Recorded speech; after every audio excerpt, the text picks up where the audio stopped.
प्रिय छात्रों, आप सभी का स्वागत है। कक्षा 9वीं गणित विषय के अंतर्गत ब्रिज कोर्स के पठन पाठन सामग्री का हम अध्ययन करेंगे। तो बच्चों, आज हम ज्यामितीय उपकरणों का अभ्यास के अंतर्गत कार्यपत्र क्रमांक 3 को समझेंगे, जिसमें प्रश्न 1 है, दिए गए कोणों को मापिए। अब देखो बच्चों, यहाँ पे कोण दिया गया है AOB, इसको हमें मापना है। तो बच्चों, यहाँ पे आपको मापने के लिए एक चांदा की आवश्यकता होगी, जो कि इस प्रकार का दिखाई देता है। बच्चों, इससे आप परिचित हो जाइए। ये चांदा है और इसमें आपको यहाँ पे इसको मूल बिंदु हम O लेकर चलते हैं और इसके बाद यहाँ से हम शून्य अंश देख रहे हैं। जैसे जैसे आप बढ़ेंगे तो यहाँ पे ये डिग्री बढ़ते जाएगी। तो 10, 20, 30, 40, 50 बच्चों इस तरीके से ये दिखाई दे रहा है। यदि हमें इस तरफ से कोण नापना है तो यहाँ ऊपर वाला उपयोग करेंगे, 0, 10, 20, 30, 40, 50, 60, 70, 80, 90, 100। यहाँ 180 अंक तक आप देख रहे हैं। तो ये जो चांदा है, इसकी सहायता से हम 0 से लेकर 180 अंश तक माप सकते हैं। तो कोणों को जो मापना है वो 0 डिग्री से लेकर 180 अंश तक हम माप सकते हैं। अब बच्चों, इस प्रश्न में आप देख रहे हैं यहाँ पे इस कोण को मापना है। तो आप यहाँ पे देख रहे हैं, आप क्रॉस बिंदु दिया गया है, इसको आप ले जाके इस बिंदु के ऊपर रखेंगे। तो इस बिंदु पे देखिए आप किस तरीके से हमने रखा है, आपको भी वैसा ही अभ्यास करना है। अब आप देखेंगे कि हमने ये जो रेखा दी गई थी रेखाखंड, इसमें हमने इस रेखा में यहाँ पे ले जाकर रख दिए और यहाँ पे 0 से स्टार्ट किए पढ़ना। तो यहाँ 0, 10, 20, 30, 40, 50, 60, 70, 80, 90। तो आप देख रहे हैं इस कोण की जो माप है वह 90 अंश के रूप में हमें प्राप्त हो गई। तो यहाँ पे हम लिख देते हैं कोण AOB बराबर है 90 अंश। बच्चों, हम कोण POQ को मापते हैं। तो यहाँ पे आप चांदे की सहायता से, यहाँ पे जैसा कि हमने आपको बताया, ये जो बिंदु है क्रॉस बिंदु, इस बिंदु के ऊपर ले जाके हम रख देते हैं। तो बच्चों, हमने यहाँ पे इस चांदे को इस प्रकार से रखा और यहाँ पे हम मापना स्टार्ट करते हैं। 0, 10, 20, 30 और ये 5 40 के बीच में है, 30 और 10 40 के बीच में, 30 और 40 के मध्य में है। तो यहाँ पे हम इसको 35 अंश ले सकते हैं बच्चों यहाँ पे। तो ये 35 अंश इस कोण की माप है, इसको हमने 35 अंश के रूप में लिख दिए।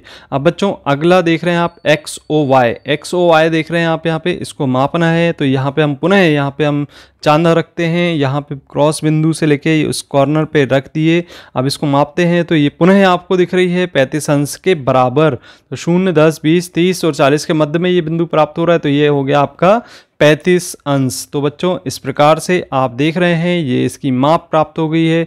नेक्स्ट क्वेश्चन है, यहाँ पे एक चित्र दिखाई दे रहा है और इस चित्र में ये सभी जो माप दिए गए हैं, सबसे पहला है कोण AOC, इसको हम माप लेते हैं। आप बच्चों पहले ध्यान दें कि कोण AOC कहाँ पर निर्मित हो रहा है। तो ये A है, O है और ये C है, इसको हम माप लेते हैं। तो बच्चों देखिए, इसको यदि हम चांदे को इस प्रकार से रखें, यहाँ पे बिंदु जो क्रॉस बिंदु है इसके ऊपर ले जाके रख दें और ये इसके ऊपर रेखा दिखाई देना चाहिए। अब यहाँ से हम इसको माप लेते हैं कि यहाँ पे जो कोण बन रहा है ये यहाँ से नापेंगे, 0, 10, 20, 30, 40, 50।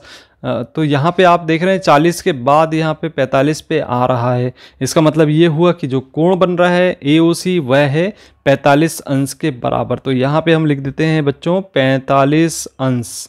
तो इस प्रकार से ये कोण बन गया आपका 45 अंश। अब देखिए दूसरा है COF। तो COF बच्चों यहाँ पे दिखाई दे रहा है आपको, ये COF, इस कोण को माप लेते हैं बच्चों।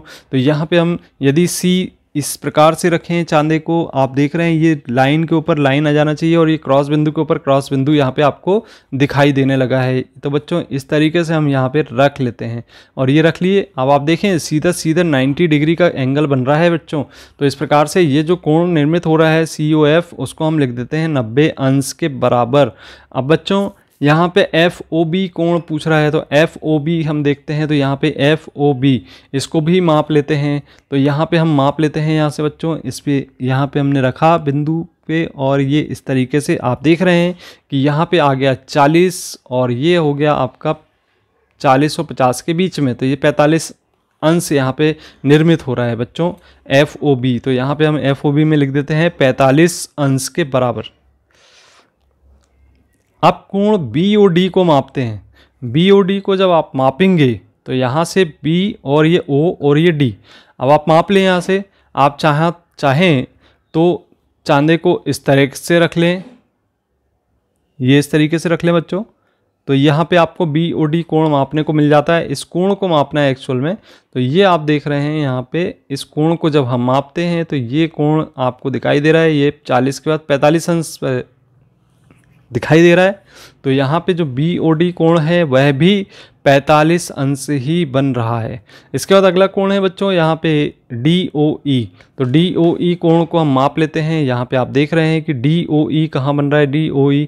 तो आप बच्चों यहाँ पे देख रहे हैं कि ये कोण लगभग 90 अंश के बराबर ही बन रहा है। तो ये हमने अपने क्रॉस बिंदु पर रखे इस क्रॉस बिंदु को, और ये देखिए आप, ये 90 अंश के रूप में हमको 0 से लेकर 90 अंश तक प्राप्त हो रहा है। तो इस कोण का जो माप है वह है 90 अंश।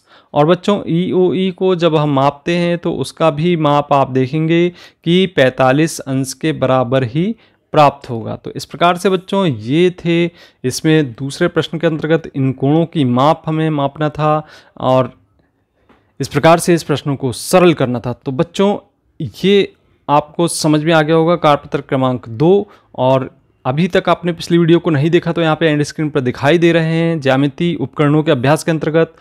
और इसी प्रकार के वीडियो को देखने के लिए आप चैनल को जरूर सब्सक्राइब करें। मिलते हैं अगले वीडियो में, धन्यवाद।